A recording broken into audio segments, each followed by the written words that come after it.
Le fils de 5 ans de mon mari n'arrêtait pas de tomber et de provoquer des accidents autour de moi. Mon mari disait, il est juste maladroit et a besoin de discipline. Mais un soir, pendant que mon mari était en voyage d'affaires, le garçon a complètement arrêté de tomber et a chuchoté. Je suis désolé de t'avoir fait avoir des accidents. Je voulais que tout le monde pense que tu es maladroite pour que papa ne puisse pas te faire tomber comme il a fait tomber maman. Au moment où j'ai entendu ces mots, j'ai pris le téléphone et appelé la police immédiatement. Avant de commencer l'histoire, n'oubliez pas de laisser un like et de vous abonner à la chaîne pour voir plus d'histoires comme celle-ci. Dans un quartier tranquille de Portland où la brume matinale s'accrochait aux rues, Maria Santos tentait désespérément de comprendre sa nouvelle réalité. Le mariage s'avérait bien plus compliqué qu'elle ne l'avait jamais imaginé, surtout avec la présence constante de Lucas, son beau-fils de 5 ans.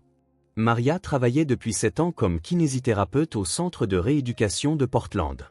Elle avait consacré sa vie à aider les gens à retrouver leur mobilité après des accidents et des blessures, une vocation née après la perte de sa sœur cadette Isabella, dans un tragique accident de voiture lorsque Maria avait 23 ans.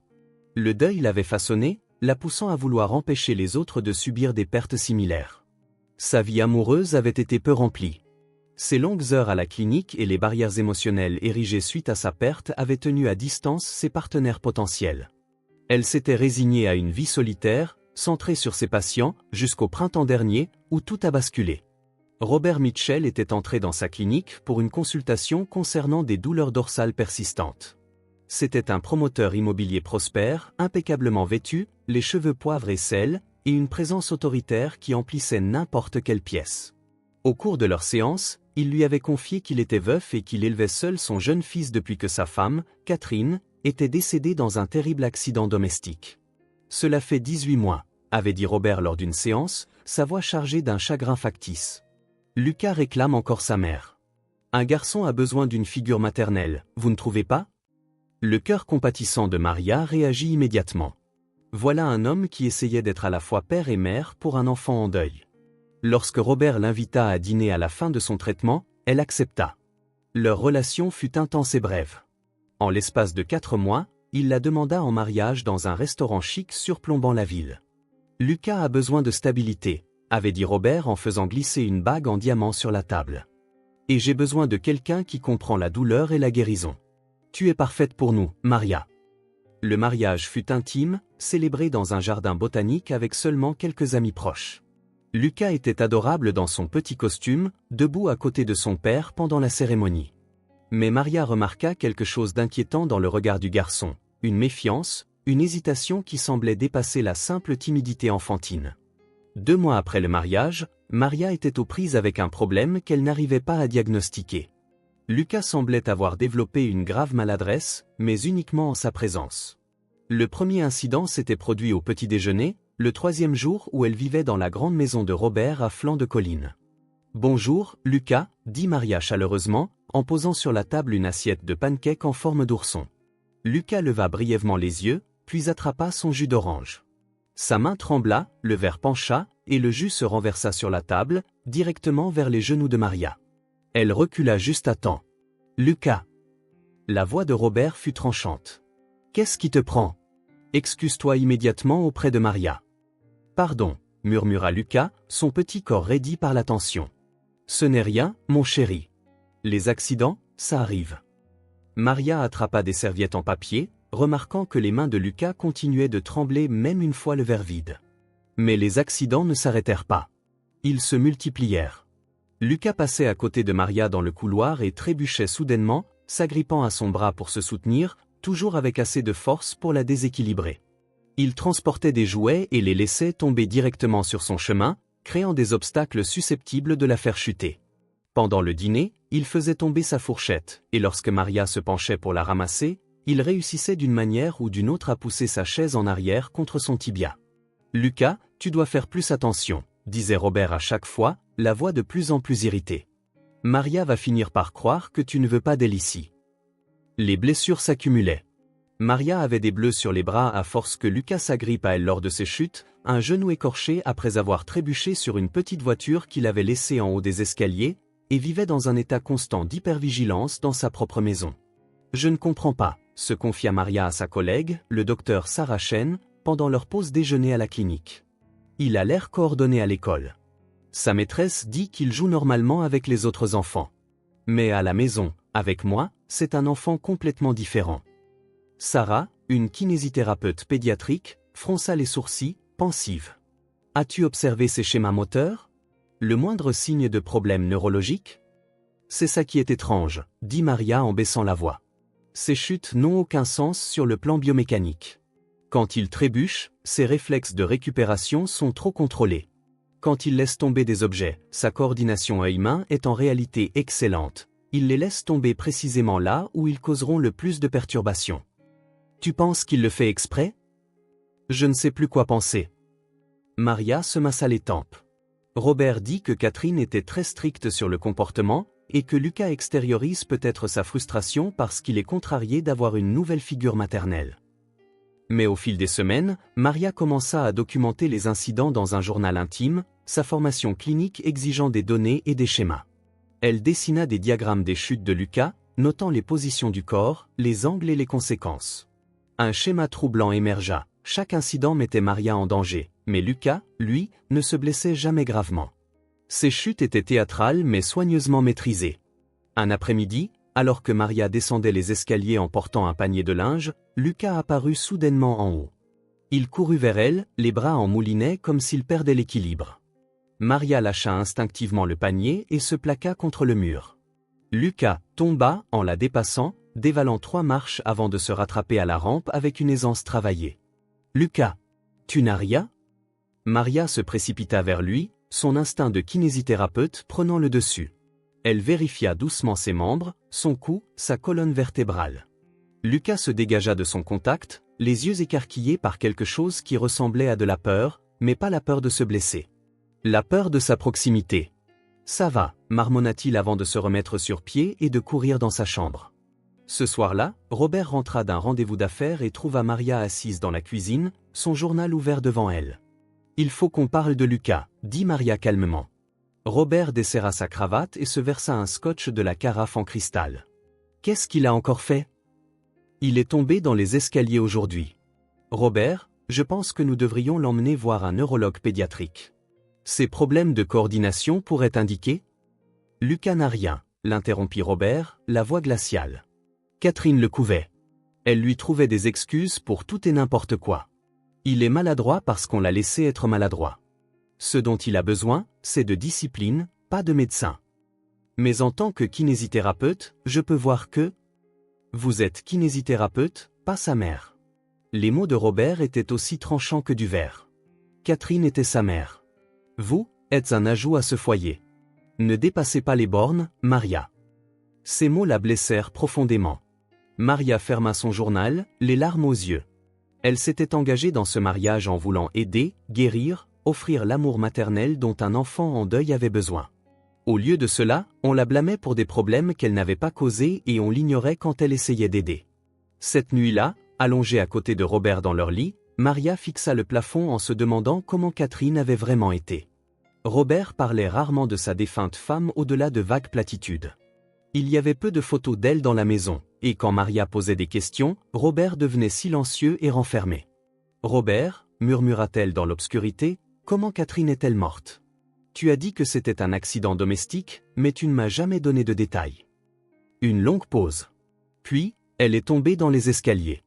Elle s'est cognée la tête. Ça a été rapide. Les mêmes escaliers où Lucas est tombé aujourd'hui. Oui. La voix de Robert était plate, sans émotion. Les mêmes escaliers. C'est pourquoi je n'aime pas en parler. Maintenant, dors, Maria. Nous travaillons tous les deux demain. Mais Maria ne pouvait pas dormir. Un terrible soupçon germait dans son esprit, un soupçon que sa raison tentait de rejeter mais que son instinct ne pouvait ignorer. Elle avait vu d'innombrables victimes de chutes dans sa carrière. Elle connaissait la biomécanique des chutes accidentelles par rapport aux chutes provoquées. Elle savait à quoi ressemblaient les types d'impact, comment les corps se tordaient lors d'une véritable perte d'équilibre par rapport à des chutes mises en scène. Lucas n'était pas maladroit. Lucas se protégeait, lui, ou la protégeait, elle, de quelque chose. La semaine suivante, Robert annonça un voyage d'affaires de 4 jours à San Francisco pour un important contrat immobilier. Ça ira, seul avec Lucas, demanda-t-il, bien que le ton de sa voix suggéra que ce n'était pas vraiment une question. Bien sûr, répondit Maria. Tout ira bien. Elle remarqua quelque chose de remarquable alors que la voiture de Robert disparaissait au bout de l'allée. Tout son langage corporel changea. Ses épaules se détendirent.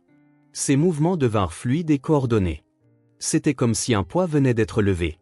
Lucas, dit doucement Maria en s'agenouillant à sa hauteur dans le hall d'entrée, et si on faisait quelque chose d'amusant aujourd'hui? Juste toi et moi. Qu'est-ce que tu aimerais faire?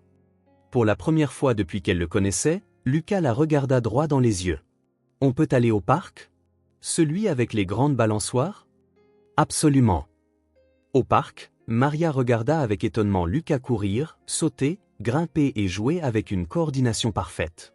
Il se déplaçait sur les équipements de l'aire de jeu avec l'habileté d'un enfant athlétique. Pas une seule chute, pas un seul moment de maladresse. D'autres parents complimentèrent ses capacités. « Votre fils est très agile, » dit une mère. « Merci, » répondit Maria, l'esprit en ébullition. Pourquoi Lucas n'était-il maladroit qu'à la maison? Et seulement en sa présence quand Robert était là? Ils déjeunèrent dans un petit café, et Lucas mangea avec enthousiasme, un autre changement par rapport à sa réticence habituelle au repas. En le regardant, Maria remarqua qu'il n'arrêtait pas de jeter des coups d'œil autour de lui, comme pour s'assurer qu'ils étaient bien seuls. « Lucas, » dit Maria prudemment, « tu bouges si bien aujourd'hui. Est-ce que tu as mal quelque part?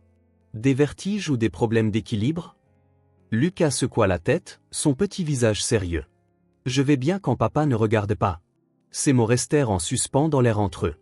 Le cœur de Maria se mit à battre la chamade. « Que veux-tu dire, mon chéri ?» Mais Lucas s'était déjà refermé sur lui-même, reconstruisant ses barrières.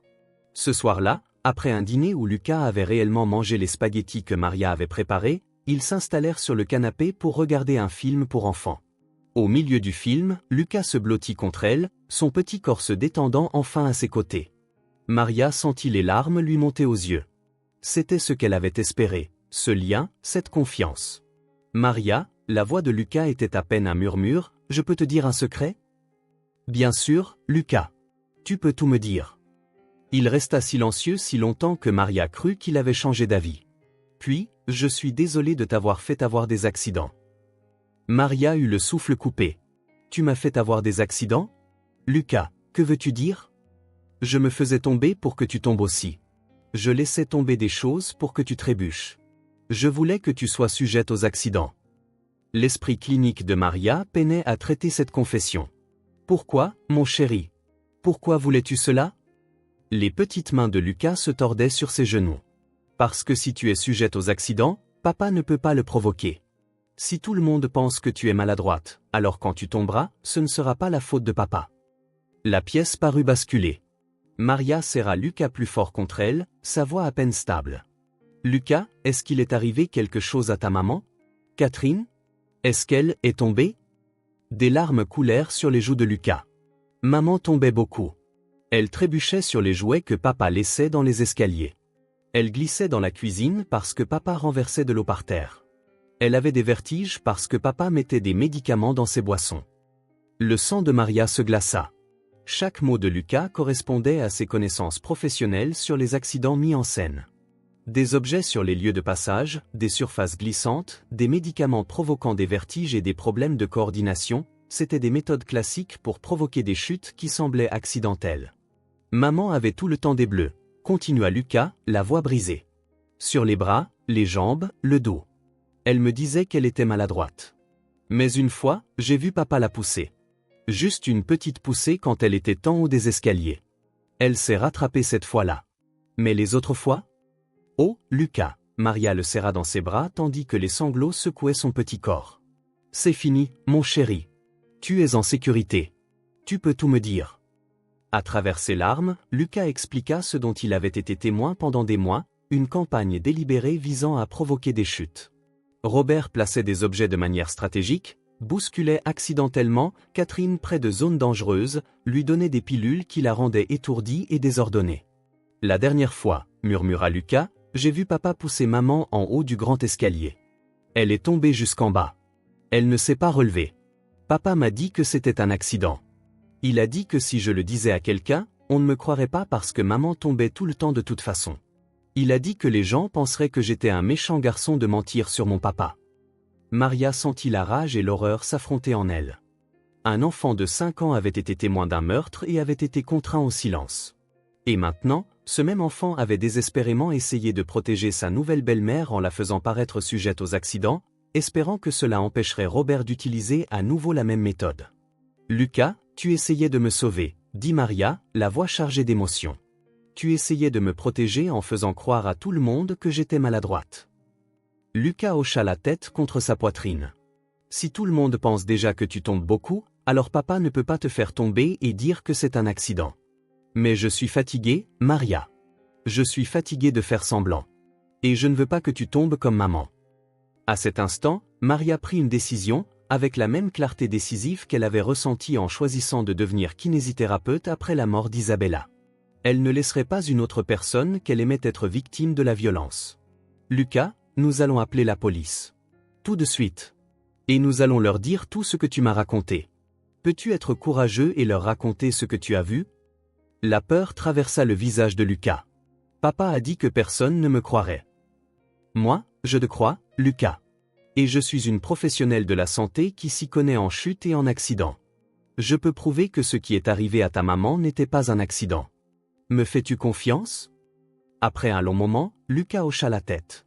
Maria appela le 911, les mains tremblantes mais la voix assurée. « Je dois signaler un meurtre. Un meurtre qui a été maquillé en accident. » L'inspecteur James Morrison arriva en 40 minutes, accompagné de l'inspectrice Lisa Wang. Ils écoutèrent Maria expliquer ses préoccupations professionnelles concernant les impossibilités biomécaniques du prétendu accident de Catherine, puis ils écoutèrent Lucas, assis sur les genoux de Maria, raconter tout ce dont il avait été témoin. « Lucas, dit doucement l'inspectrice Wang en s'agenouillant devant eux, tu as dit que ton papa mettait des médicaments dans les boissons de ta maman. Te souviens-tu à quoi ressemblaient les médicaments ? Des petites pilules blanches. Il les écrasait. Parfois dans son café, parfois dans son eau le soir. » Les inspecteurs échangèrent des regards significatifs. L'inspecteur Morrison parla dans sa radio, « Nous avons besoin d'un mandat de perquisition pour la résidence Mitchell. Possible homicide maquillé en mort accidentelle. » Cette nuit-là, Maria et Lucas séjournèrent dans un hôtel pendant qu'une équipe de la police scientifique fouillait la maison. Le lendemain matin, l'inspecteur Morrison appela avec des nouvelles qui firent trembler les mains de Maria. « Nous avons trouvé des preuves significatives, dit-il. De grandes quantités de benzodiazépines sur ordonnance, des médicaments qui provoquent de graves vertiges et des problèmes de coordination, cachés dans le coffre-fort du bureau de Robert Mitchell.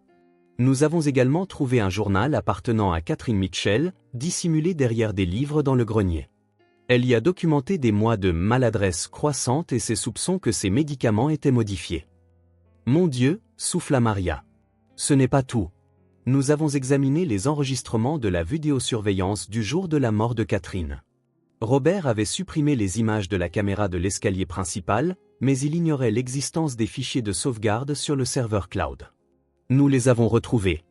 La vidéo montre clairement Robert poussant Catherine dans les escaliers. Le sang-froid clinique de Maria vola finalement en éclats.